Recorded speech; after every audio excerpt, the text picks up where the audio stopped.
činjenica moguća repriza nemira na Kapitolu. Policija dobila pretnje u vezi sa sutrašnjim skupom u Vašingtonu. Poslata nacionalna garda. Šef Kapitol policije Thomas Menger izjavio je da je bilo pretnji u vezi s planiranim subotnjim skupom pristalica bivšeg američkog predsjednika Donalda Trumpa, ali nije naveo više detalja. On je na konferenciji za novinare danas uoči najavljenog skupa u Washingtonu rekao da se zvaničnici nadaju mirnom događaju, ali da su spremni za slučaj izbijanja nasilja, prenosi Reuters.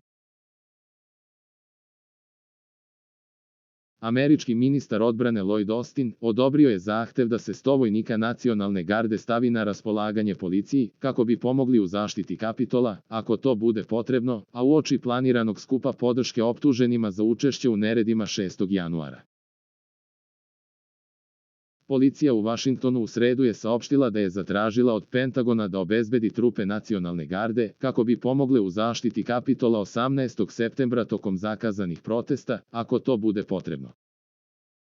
Za najnovije vesti iz zemlje i sveta kliknite subscribe, like i zvonce svaki dan. Najnovije vesti, zato nas zapratite.